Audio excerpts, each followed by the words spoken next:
High friends, welcome back to my channel cook with Somi. இன்றைக்கி நம்ம super and டேஸ்டியான ஒரு ஸ்வீட் ரெசிபி பார்க்கலாம் ஃப்ரெண்ட்ஸ். இது வந்து பார்த்திங்கன்னா வேர்க்கடலை இருந்தால் போதும், ரொம்ப சூப்பராக பண்ணிடலாம். நம்ம காஜு கட்லி வந்து பார்த்திங்கன்னா முந்திரி வச்சு பண்ணுவோம். ஆனால் முழுக்க முழுக்க வேர்க்கடலை வச்சு இந்த மாதிரி வந்து ஒரு முறை ட்ரை பண்ணி பாருங்கள், ரொம்ப வந்து டேஸ்டியாக இருக்கும். இப்போ வந்துட்டு எப்படி பண்ணுறதுன்னு பார்க்கலாம். இப்போ பாருங்கள், இந்த ஸ்வீட் எவ்வளோ சாஃப்டாக இருக்குது பாருங்கள், உடச்சி காட்டுறேன். ஃபஸ்ட்டு நான் அந்த க்ரீன் கலர் பிளேட்டில் வச்சுருந்தேன். இருந்தாலும் சரி, இதில் நம்ம அரேஞ்ச் பண்ணி பார்ப்போம் எப்படி இருக்குன்னு சொல்லிட்டு அரேஞ்ச் பண்ணேன். எப்படி இருக்குதுன்னு பாருங்கள். இந்த ஒரு கப் அளவுக்கு தான் நான் வேர்க்கடலை வந்து எடுத்துருந்தேன்.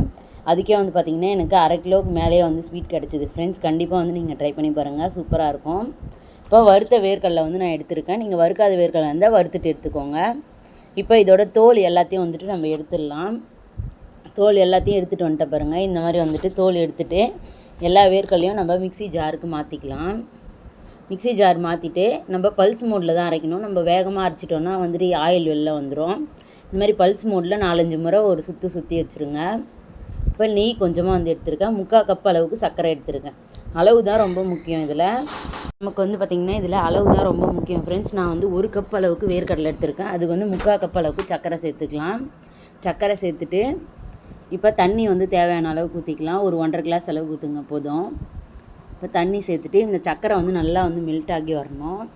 சர்க்கரை நல்லா வந்து கரைஞ்சி மெல்ட் ஆகி நமக்கு வந்து பார்த்திங்கன்னா 1 ஸ்ட்ரிங் கன்சிஸ்டன்சி வரணும். அது வரைக்கும் நம்ம வந்து குக் பண்ணி எடுத்துக்கணும். இந்த மாதிரி கை விடாமல் நல்லா வந்து கலந்து விட்டுட்டே இருங்க. அப்போ தான் நமக்கு பர்ஃபெக்டாக ஸ்வீட் வந்து கிடைக்கும். நம்ம கடையில் வாங்குகிற மாதிரியே கிடைக்கும். இப்போ பாருங்கள், இப்போ நம்ம ஒரு பிளேட்டை வந்து நெய் தடவி ரெடி பண்ணி எடுத்து வச்சுக்கலாம். நெய் தடவின பிளேட் வந்து ரெடி பண்ணிக்கலாம். ஏன்னா நம்ம ஸ்வீட் செஞ்ச உடனே வந்து பார்த்திங்கன்னா நம்ம பிளேட்டுக்கு மாற்றுற மாதிரி இருக்கும். அப்போ தான் நமக்கு பர்ஃபெக்டாக வந்து ஸ்வீட் வரும். இப்போ இந்த பிளேட் ஃபுல்லாக நம்ம வந்து நெய் வந்து தடவி எடுத்துக்கலாம். பாருங்கள், நெய் வந்து ஃபுல்லாக நான் அப்ளை பண்ணிட்டேன். இந்த மாதிரி ஃபுல்லாக வந்து நெய் அப்ளை பண்ணிவிடுங்க. அப்போ தான் நமக்கு ஸ்வீட் வந்து ஒட்டாமல் நல்லா பர்ஃபெக்டாக கிடைக்கும். இந்த ஓரத்தில் எல்லாத்துலேயும் நான் வந்து நெய் வந்து அப்ளை பண்ணிக்கிறேன். இதே மாதிரி நீங்களும் வந்துட்டு நெய் அப்ளை பண்ணிக்கோங்க. நீங்கள் எந்த இது வச்சுருக்கீங்களோ அதில் வந்து சேர்த்துக்கோங்க. நீங்கள் பட்டர் பேப்பர் இருந்தால் பட்டர் பேப்பர் கூட யூஸ் பண்ணிக்கலாம். இப்போ எல்லாத்துக்கும் வந்துட்டு நெய் நம்ம சூப்பராக வந்து ஸ்ப்ரெட் பண்ணி விட்டாச்சு. இப்போ வந்து நம்ம கைவிடாமல் நம்ம சர்க்கரை பாகு வந்து கலந்துக்கிட்டே இருக்கணும். நான் வந்துட்டு பதம் பார்க்க தெரியாதவங்களுக்கு ஒரு ஸ்டேஜ் வரும்போது நான் காமிக்கிறேன் பாருங்கள். பதம் தெரியாதவங்க கூட இது வந்து ட்ரை பண்ணலாம், ரொம்ப ஈஸியாக இருக்கும். ஒரு கம்பி பதம் நமக்கு வந்து வரணும். இப்போ பாருங்கள், நல்லா கொதிக்க ஆரம்பிச்சிடுச்சு. நம்ம நடுவில் வந்து செக் பண்ணிகிட்டே இருக்கணும் பதம் வந்துடுச்சான்னு சொல்லிட்டு. அப்போ தான் நமக்கு ஸ்வீட் வந்து பர்ஃபெக்டாக கிடைக்கும், கடையில் வாங்குகிற மாதிரி. பாருங்கள், நல்லா வந்து கொதிக்க ஆரம்பிச்சிடுச்சு. நம்ம நடுவில் வந்து தொட்டு பார்த்துட்டே இருந்தோம்னா நமக்கு வந்து தெரியும். ஃபஸ்ட்டு வந்து பார்த்திங்கன்னா ஒரு பிசுபிசுப்பு தன்மை தான் வரும். நம்ம ஜீராக்கெலாம் வந்துட்டு பாகு காசும்ல, அந்த கன்சிஸ்டன்சி தான் இருக்கும். இப்போ பாருங்கள், கையில் ஒட்டவே இல்லை பாருங்கள். ஒரு மாதிரி பிசு தன்மை மட்டும்தான் இருக்குது. இப்போ இந்த மாதிரி நல்லா ஒயிட் கலராக முறையாக வருது பாருங்கள். இது நல்லா ஃபுல்லாக வந்துட்டு அதே மாதிரி ஒயிட் கலரில் வரணும். அப்போ தான் நமக்கு 1 ஸ்ட்ரிங் கன்சிஸ்டன்சி கரெக்டாக வரும் ஃப்ரெண்ட்ஸ். பாருங்கள், நடுவில் நம்ம வந்து செக் பண்ணிக்கிட்டே இருக்கணும். இப்போ ஒரு 10 நிமிஷமாக வந்து கொதிச்சிட்ருக்கு பாருங்கள். ஓரளவுக்கு இப்போ நல்ல பிசு தன்மை அதிகமாக இருக்குது. ஒரு கம்பி வந்து ஃபார்ம் ஆகுது பாருங்கள். இப்போ ஃபார்ம் ஆகி உடனே டிசால்வ் ஆகிடுது. இப்போ நல்லா வந்து கலந்து விட்டுட்டே இருக்கணும்.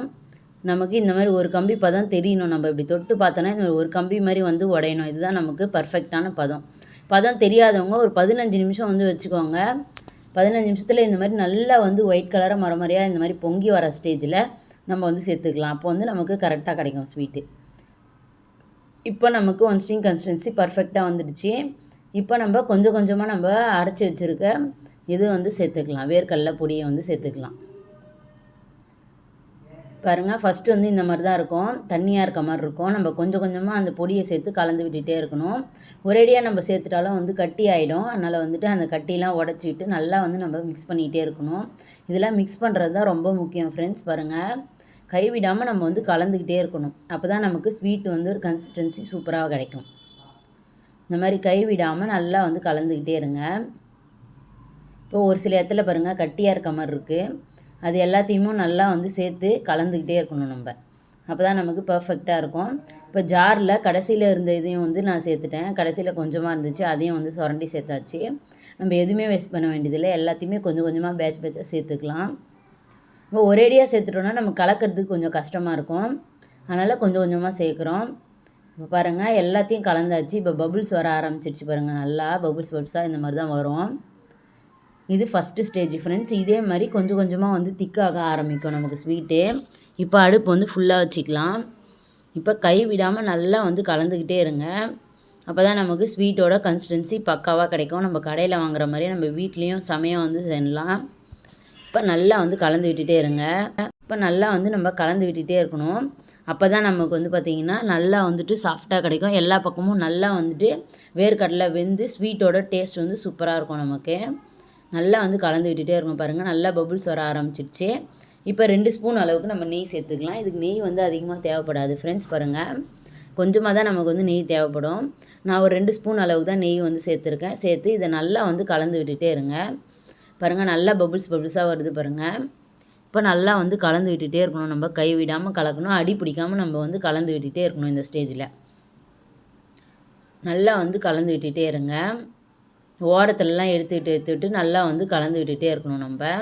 நம்ம கொஞ்சம் விட்டுட்டாலும் வந்துட்டு அடி பிடிக்க ஆரம்பிச்சிடும். நல்லா வந்து திக்கான பிறகு காமிக்கிறேன் பாருங்கள் நான். இப்போ பாருங்கள் நல்லா வந்து திக்காயிருச்சு. இப்போ பாருங்கள் சூப்பராக இருக்குது. நம்ம எடுத்து விட்டோன்னா நல்லா திக்காக விழுகுது பாருங்கள். இப்போ நம்ம எடுத்துக்கிட்டோன்னா மடிப்பாக விழுது பாருங்கள். இதுதான் வந்து ரிப்பன் கன்சிஸ்டன்சின்னு சொல்லுவோம். இப்போ நல்லா வந்து கலந்து விட்டுருங்க. நல்லா ஒரு திக்னஸ் ஆகிடுச்சு. நம்ம கலந்து விட இந்த மாதிரி ரிப்பன் மாதிரி வந்து நம்ம எடுத்து விட்டோம்னா வந்து மடிஞ்சு விழும். இதுதான் நமக்கு வந்து பர்ஃபெக்டான கன்சிஸ்டன்சியாக இருக்கும் ஃப்ரெண்ட்ஸ். பாருங்கள் இப்போ நம்ம இப்படி எடுத்து விடுறோன்னா அப்படியே மடிஞ்சு விழும் நமக்கு. நல்லா கலந்து விட்டுட்டு எல்லா பக்கமும் நம்ம எடுத்து விட்டோம்னா பர்ஃபெக்டான கன்சிஸ்டன்சி வந்துடும். பாருங்கள் இப்போ மடிஞ்சு விழுது பாருங்கள். இதுதான் வந்துட்டு பர்ஃபெக்டான கன்சிஸ்டன்சி. அடுப்பை உடனே ஆஃப் பண்ணிவிட்டு நம்ம நெய் தடவின பிளேட்டுக்கு உடனே வந்து மாற்றிடணும். பாருங்கள் நான் வந்து மாற்றிட்டேன். அப்போ தான் இல்லைனா வந்து நமக்கு கடாயிலே வந்து ஒட்டி பிடிச்சிடும். பாருங்கள் கடைசியாக சேர்த்தது பாருங்கள் நல்லா வந்து செட் ஆகிடுச்சி சூப்பராக ஸ்வீட்டு. இப்போ நம்ம கை தொட்டு உருட்டினோன்னா உருட்டை வருது பாருங்கள். இதுதான் பர்ஃபெக்டான பதம். நமக்கு ஸ்வீட்டு கரெக்டாக வந்திருக்குன்னு அர்த்தம். இதுலேயே நம்ம வந்து தெரிஞ்சிக்கலாம் ஸ்வீட் வந்து கரெக்டாக வந்திருக்கா வரலையான்ட்டு. இப்போ தொட்டு பார்த்தோன்னா நம்ம கையில் ஒட்டுது. இது நல்லா வந்து ஆறட்டும் ஒரு 1/2 மணி நேரத்துக்கு. நல்லா ஆறுனதுக்கப்புறம் நான் காட்டுறேன் பாருங்கள். இப்போ பாருங்கள் நல்லா 1/2 மணி நேரமாக ஆறிடுச்சு. நல்லா வந்து எல்லா பக்கமும் நல்லா வந்து செட் ஆகிடுச்சு பாருங்கள் நமக்கு ஸ்வீட்டு. இப்போ நம்ம கத்தி வச்சு கட் பண்ண ஆரம்பிச்சிக்கலாம். நமக்கு தேவையான ஷேப்புக்கு நம்ம வந்து கட் பண்ணிக்கலாம். நம்ம காஜு கட்லி கடையிலலாம் வந்து பார்த்திங்கன்னா நமக்கு டைமண்ட் ஷேப்பில் தான் கிடைக்கும். நானும் வந்து இப்போ அந்த மாதிரி தான் கட் பண்ண போகிறேன். இப்போ ஒரு கையில் நான் ஃபோன் பிடிச்சிட்டு ஒரு கையில் கட் பண்ணுறதுனால எனக்கு கட் பண்ணுறதுக்கு கரெக்டாக வரல. நான் ஃபுல்லாகவும் உங்களுக்கு கட் பண்ணிவிட்டு காட்டுறேன் பாருங்கள். இப்போ டைமண்ட் ஷேப்புக்கு ஃபுல்லாக கட் பண்ணி எடுத்துக்கலாம். இப்போ பாருங்கள் எல்லாத்தையுமே நான் வந்து டைமண்ட் ஷேப்புக்கு கட் பண்ணி எடுத்துட்டேன் பாருங்கள். இந்த ஓரங்கள்லாம் ஃபஸ்ட்டு எடுத்துட்டோன்னா அடுத்தடுத்து இருக்கிறது நமக்கு பர்ஃபெக்டாக வந்துடும். இப்போ அது எல்லாத்தையும் நம்ம வந்து எடுத்துக்கலாம். இந்த மாதிரி ஃபஸ்ட்டு ஓரத்தில் இருக்கிறதெல்லாம் எடுத்து வச்சுக்கோங்க. இதுவும் வந்து வேஸ்ட் ஆகாது நமக்கு.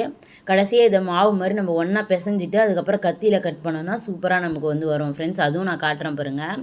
இப்போ பார்த்திங்கன்னா நம்ம கட் பண்ணது எல்லாத்தையும் எடுத்து வச்சாச்சு. இந்த ஓரத்தில் இருந்த மாவுலாம் பாருங்கள் இப்போ எடுத்து வச்சுருக்கேன்.